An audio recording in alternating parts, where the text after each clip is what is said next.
School গোটেই অসমতে অহাকালিৰ পৰা ক্লাছ 5 লৈকে স্কুল বন্ধ থাকিব all school up to class 5 will be closed down entire Assam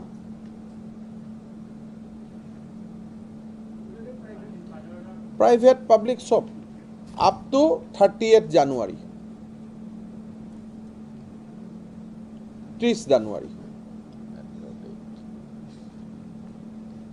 LP school completely বন্ধ থাকিব up to class 5 গুৱাহাটীত বন্ধ থাকিব up to class 8 অসমত class 5 আৰু গুৱাহাটীত স্কুল বন্ধ থাকিব up to class 8 হেলথ ডিপাৰ্টমেণ্টে এইটো এনচিউৰ কৰিব সাপোজ অহাকালি কামৰূপ ৰুৰেলতো কেছ বাঢ়িলে ডিব্ৰুগড়ত কেছ বাঢ়িলে হেলথ ডিপাৰ্টমেণ্টে ডিস্ট্ৰিক্ট নিৰ্দেশ দিব যে আপোনালোকৰ তাতো ক্লাছ 8 লৈকে বন্ধ কৰক সো বিগিন উইথ ক্লাছ 5 কিন্তু য'ত য'ত প্ৰয়োজন হ'ব তাত ক্লাছ 8 লৈকে বন্ধ কৰিব আৰু যি 9 10 খোলা থাকিব আৰু 11 9 10 11 ৰ ক্লাছ সপ্তাহত আধা দিন হ'ব rotational basis 12 to as usual থাকিব তেওঁলোকৰ পৰীক্ষা আছে 9 10 11 এটো সপ্তাহত rotational basis চলিব তানে এজনে এটা ক্লাছে 3 দিন পাব so 9 will be 3 din 10 will be 10 days 11 will be 3 days but 3 বা 4 days যেটো এডুকেশন ডিপার্টমেন্টে ঠিক করে 50% বুলি কলে যেটো পড়িব কিন্তু 12 will be full class 12 and তার উপৰত পুরা ক্লাস থাকিব engineering medical college technical institution will run as usual তাতে কোনো রেস্ট্রিকশন নাই 9 ৰ পৰা 11 লৈকে 9 10 11 rotational চলিব অহাকালি শিক্ষা বিভাগে তাৰ ডিটেইল গাইডলাইন দি দিব 9 10 11 আমি এইটো বিচাৰিছো যে rotational চলক যাতে স্কুলখনত ভৰ্তি হৈ না যায় ষ্টুডেন্ট আজি যদি 9 আহিছে অহাকালি 10 আহিব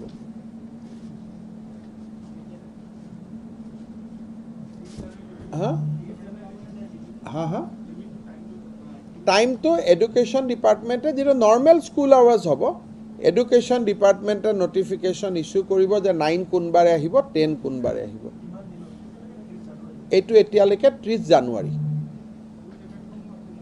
with effect from day after tomorrow কালি এডুকেশন ডিপাৰ্টমেন্টে নোটিফিকেশন দিব পৰখিৰ প্ৰায়টো লাগিব কিন্তু ক্লাস 5 লৈকে যেটো বন্ধ এটো ফ্ৰম টুমৰো লাগি যাব গুৱাহাটীত ক্লাস 8 লৈকে যেটো বন্ধ এটো অহাকালি লাগি যাব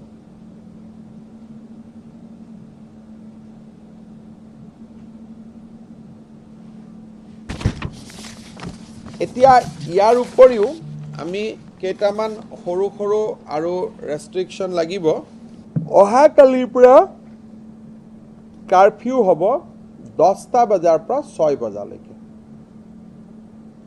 দোকান পোহাৰ কোনোবাই 9:30 টো বন্ধ কৰিব পাৰে 9:45 টো বন্ধ কৰিব পাৰে ডিপেন্ডিং অন এমপ্লয়ী খিনি কেনেকে ঘৰত গৈ পাব পাৰে কোনোবাই যদি কয় যে নহয় মোৰ এমপ্লয়ী খিনি ঘৰতে থাকিব হোটেলতে থাকিব they can run up to 9:30 9:45 কিন্তু যিজনে খাব তেও ঘৰত ঘুৰি যাব লাগিব সো এভৰিথিং টুগেদাৰ আমি দোকানী বা ৰেষ্টুৰেণ্ট ওনাৰক এডভাইস কৰিম যে ডু নট ডিলে বিয়ন্ড 9:30 কাৰণ গুৱাহাটীৰ যিকোনো জায়গাত যাবৰ কাৰণেতো আধা ঘন্টা সময় লাগিব সো এটা খুব ইম্পৰ্টেন্ট এইবাৰ আমি আনিছো আৰু এটো অলপমান টাফ মেজাৰ হয় এটাটো মাস্কখন আমি আজিৰ পৰা কৈছো যে ৰাইজে মাস্কখন লগাব লাগে আৰু পুলিচক কোৱা হৈছে যে যদি একেবাৰে ব্ল্যাটেন্টলি মাস্ক নিপিন্ধে পুলিচে মাস্ক ফাইন কালেকশন কৰিব গতিকে মাস্কটো আমি কম্পালসৰি হিচাপে আমি ৰাখিছো যে মাস্কটো সকলোৱে পিন্ধিব লাগিব এটা আমি সিদ্ধান্ত লৈছো যে হোটেল ৰেষ্টুৰেণ্ট সিনেমা হল কোটো চৰকাৰী কাৰ্যালয় ক'তো নন ভেকচিনেটেড মানুহ আহিব নোৱাৰিব। ধৰক আজি আপোনালোকে মোৰ প্ৰেছ কনফাৰেন্সত আহিছে, বাহিৰত ভেকচিনেশ্যনৰ চাৰ্টিফিকেট দেখুৱাব লাগিব। দিছপুৰত সচিবালয়ত যেতিয়া আহিব গেটতে ভেকচিনেশ্যন চাৰ্টিফিকেট দেখুৱাব লাগিব, সিংগল ড'জ নহয় ডাবল ড'জ। মলত যাবৰ কাৰণেও কমপ্লিট ভেকচিনেশ্যন লাগিব। এক্সেপ্ট হস্পিটাল, বাকী সকলো ৰাজহুৱা স্থানত আহিবৰ কাৰণে ফুল্লি ভেকচিনেটেড লাগিব। যদি আপুনি ফুল্লি ভেকচিনেটেড নহয়, তেতিয়াহ'লে হস্পিটালক বাদ দি কোনো ৰাজহুৱা স্থানত আপুনি যাব নোৱাৰে। আৰু হোটেল, মল, ৰেষ্টুৰেণ্টত এইটো মালিকৰ দায়বদ্ধ হ'ব যাতে মানুহজন সোমোৱাৰ আগতে ভেকচিনেশ্যন চাৰ্টিফিকেট তেওঁলোকে এক্সামিন কৰি লয়। যদি আমাৰ চেকিঙত নন ভেকচিনেটেড মানুহ হোটেলৰ ভিতৰত, ৰেষ্টুৰেণ্টৰ ভিতৰত, মলৰ ভিতৰত পায়, সেই মল আৰু ৰেষ্টুৰেণ্টৰ মালিকজন দায়বদ্ধ হ'ব। Then it will take against one non-vaccinated people 25,000 rupees fine has to be paid.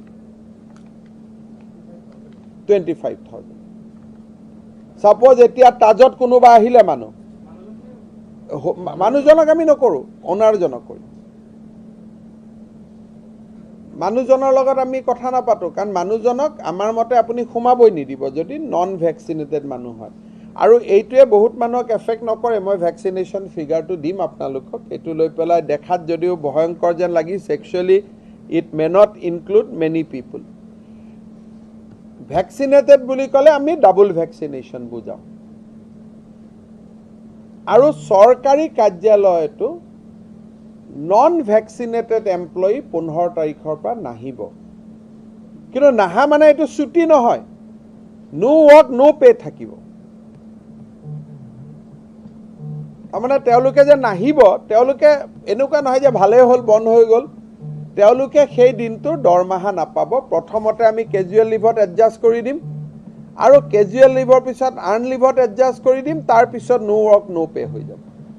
Meaning দিয়াৰ বাই চবেই যাতে 15 তাৰিখৰ আগতে ভেকচিনেশ্যনটো লৈ লয়। পজিটিভলি যদি মই ক'ব খোজোঁ যে 15 তাৰিখৰ আগতে ভেকচিন লোৱাটো কম্পালচৰি। কোনো চৰকাৰী কাৰ্যালয়ত যাব নোৱাৰিব, চিনেমা হলত যাব নোৱাৰিব, মলত যাব নোৱাৰিব, ক'তো যাব নোৱাৰিব। অকল তেওঁলোকে হস্পিটালতহে আহিব পাৰিব উইদাউট ভেকচিনেশ্যন, কাৰণ সেইটোতো মানুহৰ ইমাৰ্জেঞ্চি। বাকী স্কুল, কলেজ চবতে নন ভেকচিনেটেড কোনো যাব নোৱাৰিব। আৰু এইটো আমি খুব টাফ কৰি ইমপ্লিমেণ্ট কৰিম। দোকান পোহাৰত নন ভেকচিনেটেড, মলত গ'লে 25,000 হ'ব, সৰু পাণ দোকানত গ'লে 1,000 হ'ব। তেনেকৈ এটা কেটেলগ এটা থাকিব, চবেইটো 25,000 নহ'ব। চৰকাৰী অফিচত যদি কোনোবা আহে, তেতিয়াহ'লে তেওঁলোকে আমাৰ যিজন হেড অফ দ্য ডিপাৰ্টমেণ্ট তেখেত ৰেছপনচিবল হ'ব। মুঠতে নন ভেকচিনেটেড মানুহ কোনো এইবাৰ আহিব নোৱাৰিব। মিটিং, সভা, বিয়া চবতে non vaccinated people are not allowed in view of the position, কাৰণ আমাৰ হস্পিটাল বেড নাই। ইমান মানুহ যদি ফটক কৰি অমাইক্ৰন চবৰ গাত যাব, গতিকে আমি বিচৰা নাই যে নন ভেকচিনেটেড মানুহ এতিয়া অসমত থাকিব লাগে। Everybody should vaccinated.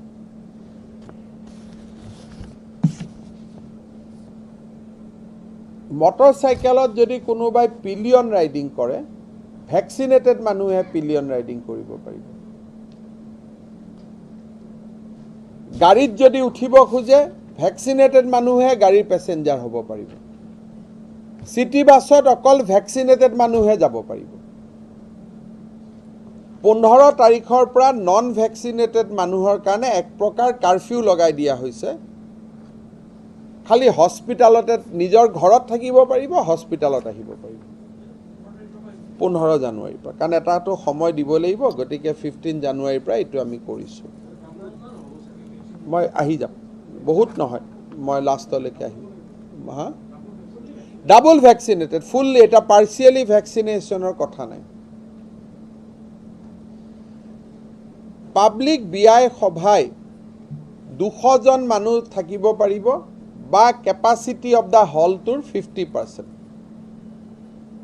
এতিয়া আমি whichever less or bigger আমি কোৱা নাই, আমি কৈছোঁ যে যদি কোনোবা ডাঙৰ হল এটা হয় তাৰ 50% এটেণ্ডেঞ্চ পাব। সে শংকৰদেৱ কলাক্ষেত্ৰত ইট উইল বি 500 to 600, কিন্তু যদি নৰ্মেল বিবাহ বাহৰবিলাকত যিহেতু তাত 200 মানুহ নধৰে, গতিকে তাত 50% 100 হৈ যাব। So it will be just 50% total capacity. কিন্তু চিনেমা হলত যদি ফুল্লি ভেকচিনেটেড মানুহ আহে, আমি কেপাচিটি লগোৱা নাই, এতিয়াও 100 থাকিব। কিন্তু বিয়া, সভা, ফাংচন, মিটিং এইবিলাকত হ'ব 50% of the capacity of the hall. এইটো আমি অহা কালিৰ পৰা ইমপ্লিমেণ্ট হ'ব। চুলাই যিটো ভাটি, সেইটোৰ পৰা বহুত সংক্ৰমণ হয়। DC আৰু SP সকলে এইটো এনচিউৰ কৰিব যাতে চুলাইৰ ভাটি গধূলি নচলে। এনেইতো এইটো ইলিগেলি, নিয়মতে চলিবই নালাগে। এনেকৈ ক'লে লাগে যেন চলাৰ অনুমতি আছে নেকি, but going by the reality of the life আমি এইটো এনচিউৰ কৰিছোঁ যে ইভিনিঙত যাতে কোনো চুলাই ভাটি নাথাকে। আৰু যেতিয়া গৈ দেখাই পাব চিলাই ভাটি এখন আছে বুলি, ডেফিনেটলি এখন দিনতো নচলাৰ ব্যৱস্থা কৰিব লাগিব। সেইটো এটা এক্সাইজৰ দায়িত্ব। কিন্তু হেল্থ পইণ্ট অফ ভিউৰ পৰা কোনো ইলিচিট চুলাই লিকাৰ বা চুলাই ভাটিৰ কাম আমি গধূলি খুলিব নোৱাৰিব। স্কুল গোটেই অসমত